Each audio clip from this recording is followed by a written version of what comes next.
On behalf of Marsha White, the interim president at the College of St. Rose, and a Women at Work board member, I would like to welcome you to today's event. We are proud to be a sponsor of this Fresh Start program. So why does today matter? When we began talking about Fresh Start, we didn't know how insightful we were. So much in the world has changed, yet this event's intent has not changed. This event was designed to engage women in the process of moving forward. In my preview of this event, I shared about knowing your worth, aligning your decisions with your goals, and dancing through change. Today matters because we're taking a few first steps towards change, and Lorin Beller will share with you about the power of writing down your goals to make things happen. I encourage you now to get your paper, your pen, and settle in to begin your fresh start. Let me introduce Lorin. Lorin is an Amazon best-selling author working on her 6th book. She's an entrepreneur, a strategist, a coach, a speaker, an inspirer, and most important, a single mom. An entrepreneur since she was laid off from her first job 30 years ago. Lorin has owned several businesses, including one she grew to a $3 million company before selling. Since 2001, Lorin has owned Lorin Beller and Company, where she and her team work with women entrepreneurs in the area of conscious leadership. At the heart of it all is the intention wheel, a tool Lorin created in 2002. And in 2010, Lorin was honored to be the recipient of 2 prestigious Stevie Awards, Women Supporting Women and Mentor of the Year. Lorin has served on the board of the National Association of Women Business Owners and the advisory board of Enterprising Women magazine. Lorin launched the Changemaker Nation, which supports teams and individuals to be more intentional. She also certifies other coaches to use her intention wheel in their work. Please look Lorin up on changemakernation.com or lorinbeller.com. But right now, Lorin is with us live, and I'm turning it over to you. Lorin, thank you for coming, and we look forward to hearing from you. Thank you, Yolanda. I really appreciate the introduction. I appreciate you being here today. I'm actually coming from Southern California today. It's very hot in my office. It's I think it's probably 85 degrees. The sun's baking, and I can't go outside much because of the air quality right now. So it's a little different than where you are. I know it's chilly there. I might be sweating by the end of our time together today, but I am thrilled about this topic.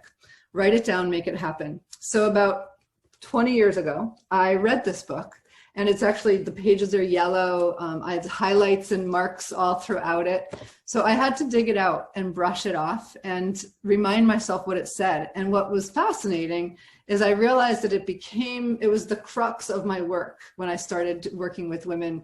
I'm in 2001. Actually, it was September 2001, right around September 11th.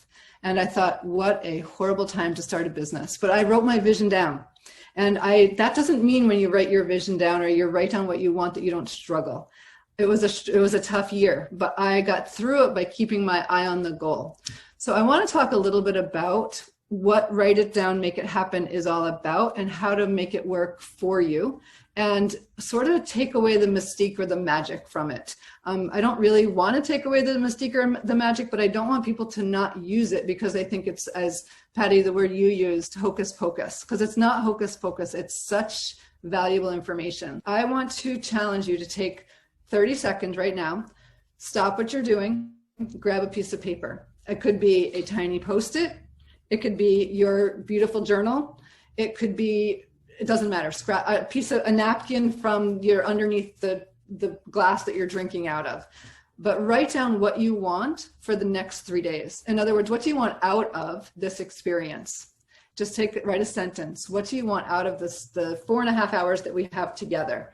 We have an hour and a half today, tomorrow, and the next day. What do you want from it?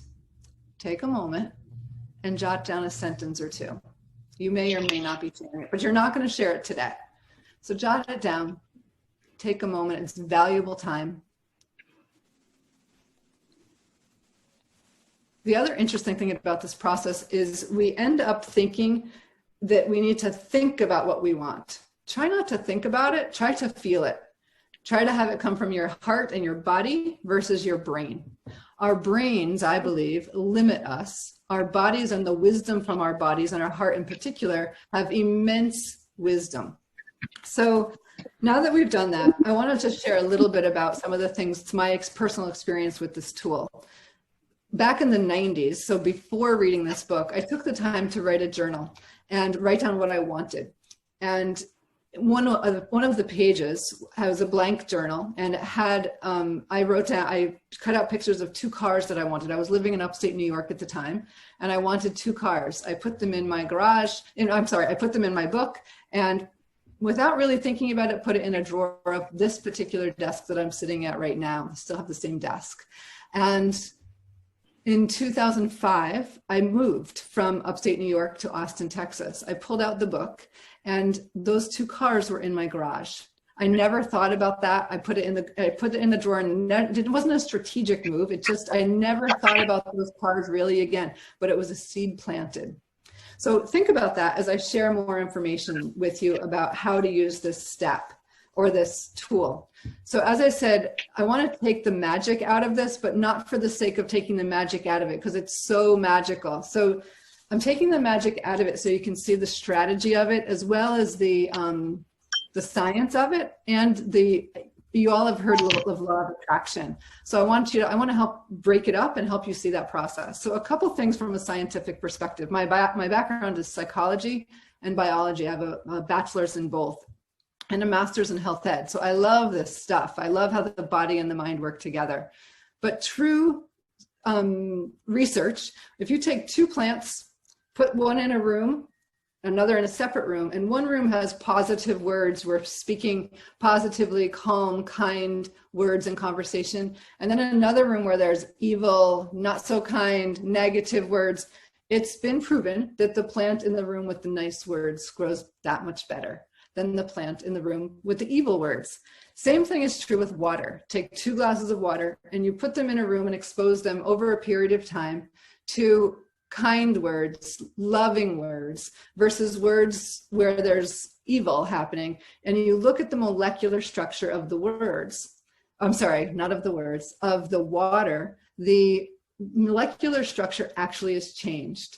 It actually looks like snowflakes. The beautiful one looks like snowflakes, the one that had the happy, more loving, kind words, versus the words that were in the room where the evil, the negative, the gossip, the backstabbing kinds of conversations are going on. Those molecular structures look more blobby. The sharp, pretty points are taken off, and it's more round and darker in color. You can Google it, check it out. It's amazing. But think of your own experience. Think about you when you're in the presence of someone upbeat, positive, enlightening, inspiring, versus you in a room where someone who's being negative, angry, dark. Think of how we shrivel in the presence of just the words. So the bottom line or the basic crux here is that words have energy. Our thoughts have energy. And then when you take our thoughts and you actually take the time, because time is energy too, if you think about it, when we give energy to, creates more of over time. And words have energy as well. Spoken word has energy, but now you take the time to write down a written thought, that has energy as well. So I want to walk you through a tool that I walk many of my clients through that I think would be really helpful to break down how this actually works. So when you take a negative or limiting belief and take it in and say it to yourself, or sometimes even journal about it from a negative perspective. I wrote one just to use an example that I hear often. I could never create ... I could never create ... That's a limiting word. That limiting word then creates behaviors for us. So beliefs always create behaviors. Those behaviors follow the tone. So limiting beliefs create limiting behaviors. What might be some of those limiting behaviors? It could be, we do the same thing over and over. We don't risk. We don't try new things. So those particular behaviors are limiting behaviors. Everybody with me? I'm going to actually put you guys on I want to see faces. There we go. You guys with me? This is yes. Yeah. Oh, yeah. Good, good, good. Thumbs up. You guys with me? So what happens when we have the negative, the unempowering, really, behaviors? It always, always, always leads to unempowering or limiting results. That's law of attraction in action. So check this out. When you switch it around and you start to write about what you want, the things you get so excited about, you can feel it in your body, not strategy planning, what you feel in your body planning. You write about that and you get really excited and you write it down. What happens is that ends up being your empowering result. Empowering result. When we write down our empowering results, it has us begin to start to think about what behaviors do I need to do to create that. And we look for alignment. Naturally in humans, we try to find alignment between this behavior and that. And when we do negative behaviors or limiting behaviors, they get in the way and they make us feel lousy. Does that make sense? It actually, we lower our own self-confidence and self-esteem as women when we act on behaviors that we know aren't in alignment with the results that we want. Oftentimes, that's why people hire a coach.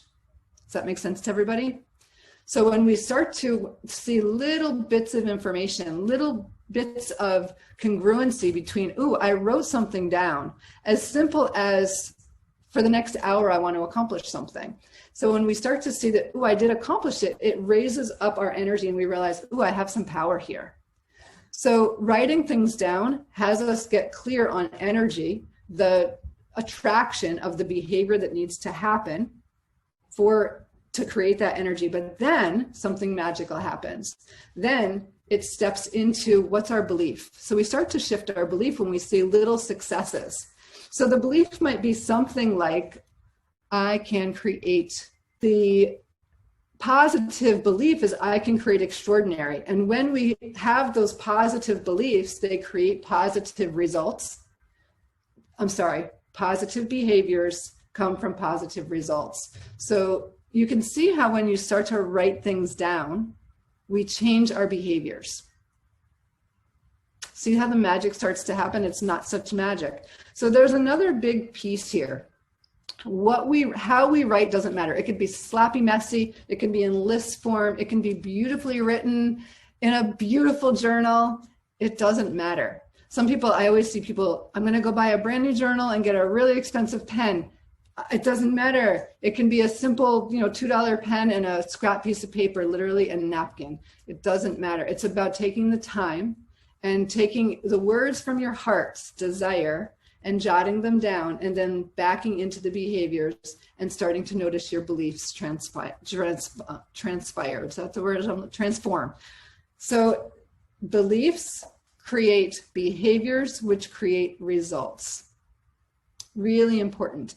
Another thing that I want to talk a little bit about is that the quirkiness is sort of fun. So I have this client years ago. I love the story. She was single and looking for a boyfriend and a relationship of some sort. She was single for a long time and she said, I really want to work on my relationship. So she wrote down, she made a list of the features of this person. This is a really funny story. So she had a house, she owned her house, she liked her house, and it was decorated the way she wanted it, and she didn't want a whole lot more stuff in her house. She wanted a boyfriend that didn't come with a lot of stuff. So she added that to the list. It was one of those quirky things she added to the list. And then she was going to like a doctor or something. And in the conversation with the doctor, she realized he was single. And she also realized he was just sort of making small talk. And he said, yeah, he alluded to the fact that he was single. And then he alluded to the fact that he likes to have a limited amount of stuff that fits in his car. He's like not a stuff person. And she went, oh my God, this is the guy I'm going to date. Ended up they did date. I don't know what happened with their relationship, but it's really fun to think about the quirkiness of what you'd like to have happen that makes it all you, that makes it uniquely you, that makes it something that maybe isn't what your neighbor would choose if you were trying to create a job or create a car or create a income stream. Like what's unique about you that you want? So that is always a fun thought for me, as to what would make it all mine? What makes that end result all mine? The other thing is that we want to be sure that once we create the vision or the whatever we're putting together on paper, that we realize that we did our part. I mean, that's the beginning part. We're going to talk a little bit more about this on Thursday. But once you create your part, you're sort of giving a message. It's sort of like a message in a bottle. You're putting it out to the universe to say, okay, this is what I'm intending. This is what I'm wanting. And can you bring it across my path? And then it's up to us to notice and to trust that the universe is co-creating with us. That word is key, co-creating with us. You don't have to do it all alone. I always trust that if I'm manifesting something in my mind's eye or my heart's, the core of my heart, that it is needed for the world. And I trust that the world will come and meet me because I'm creating it. So there's a place of trusting that what you're putting out there is needed and wanted in the world. The other piece that I think is absolutely critical is we need to begin to notice the tiniest little successes, and then step into gratitude. Step into the place of, thank you, universe, for meeting me for that glass of water. You might write down, I practice, play with this. This is so fun. Today I want to have 5 glasses of water, like that's my goal. And then when the water is in front of you, or someone might bring you some water, or my daughter will, Mom, I brought you a glass of water. I say thank you to her, but thank you to somebody else, the universe. Like thank you to the bigger world, that the world is conspiring for me, not against me. Does that make sense to everybody? Yeah, so writing down, you can do this with anything. You can do it with your job. You can do it with your own business. You can do it with personal life. You can do it with a home. Do it with anything. These days with COVID, do it with connections. You want to be more connected to people? What does that look like? What does that look like uniquely to you? It is truly a magical process, and it's so fun to start dreaming outside of what's happening in this moment. That doesn't mean that I'm not thoughtful about this moment. This moment is really critical, but it's in this moment that I'm grounded enough to say, this is what I consciously want to put out for myself to create in the world next. I'm going to ask a question. This is Jamie Butler, and thank you very much, Lorin, for being here. What you talked about already has been inspiring. What would you say to people that put things out there intentionally, what they want? Do you find that patience is part of that journey? That sometimes it's the process of the journey, not so much getting there? Or what are your thoughts on that? That is a really, really, really good question. This is why I love questions. So, Jamie, one of the things that I'm a outlier in a lot of ways. I'm not a whole big supporter of SMART goals, because we limit ourselves with, I want to create this in this time. That can be very helpful, but it's also very stifling. So I always say, who am I to identify when these extraordinary things are going to come into my trail, into my life? And I can just intend it and then do my part to create it. So patience is a huge piece. It doesn't mean that we shouldn't have goals to accomplish things within a certain amount of time, but at the same time, have patience, have gratitude for what is coming your way that you did ask for. So it's that fine balance between patience of knowing that it will happen and trusting that other things maybe need to be put in place first. What extraordinary tips do you have for getting going and letting go of procrastination? So procrastination is an interesting one. And what procrastination does for us as women, in my opinion, and all people, but women in particular, when we procrastinate, we are negatively impacting our own self-confidence. So I want to say that first, that by choosing not to follow through on something that we're saying we're going to do, it's almost an assault on us, right? So I would back up and say, You probably, I'm making this up, Patty, it may or may not be true. You probably are trying to accomplish like 10 years worth of things in 5 weeks, right? I do that to myself all the time. Like, oh, I want to write this book, and then I don't finish it in the time frame, and then I get upset with myself. And now I've stopped doing that. I say, this is the book I'm writing, and I try to do a little bit, might be 5 minutes, but I look at it, I touch it, I move it forward a tiny bit every day. And so procrastination is an interesting one. And if you're someone, or procrastination energy is interesting because we tend to see it as bad. And for type A people, it's actually a helpful tool. So we need that balance between sitting back and relaxing. I actually need much more procrastination energy because I'm a energizer bunny. So I need some of that energy. Some people that have too much of it need a lot more accountability.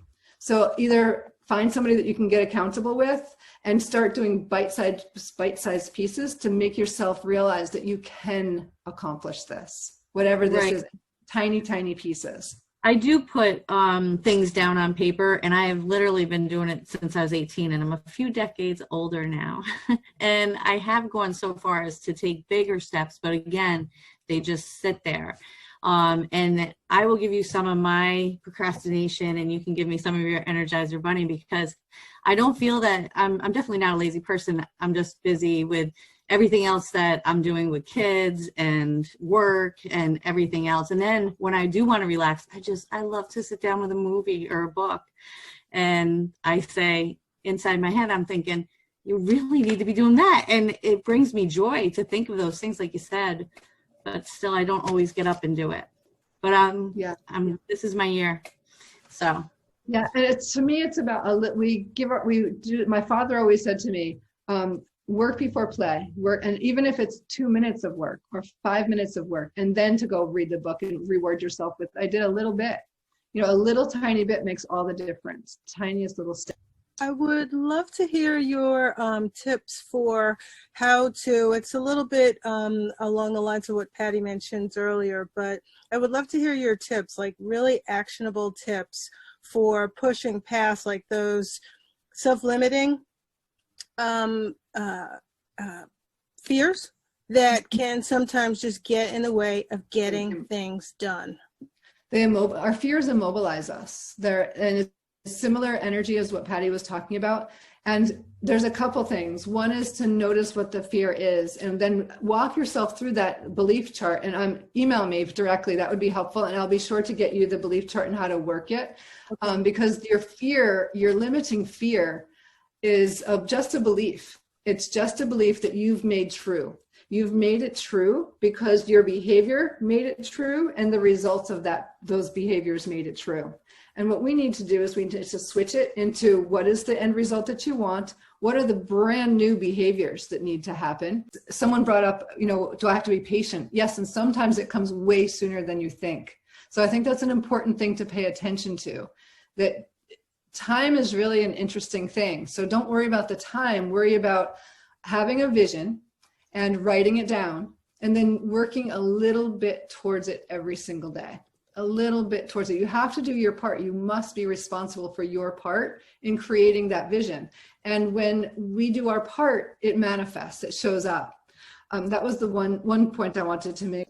How do we start a business, and why do we start a business now? And I want to talk to that a little bit. When we get the thought about something, it's a great reason to then write down the details of what that thought entails.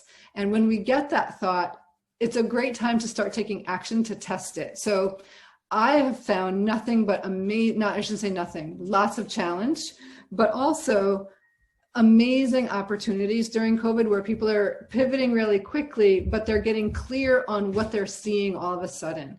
So they're getting clear on what they're seeing as opportunities. And because of the situation, we tend to think not to act. And I would encourage you not to go there, but to back up, and you got the thought. So if you've got the thought and the creative idea, there's something bigger there. So take the time to write it down. So as you're writing, focus on the outcome, not the process. It was Heidi that talked about that she has long to-do lists. It's awesome. Excellent, excellent, excellent. And what she talked about is she also has a 5-year vision of changing the values in the system of the values of the area. I'm like, Heidi, that's the biggest, most wonderful vision ever. And the fact that you chip away at a little bit is exactly what we need to do. Is we need to focus on the outcome first, get the outcome clear, have that written.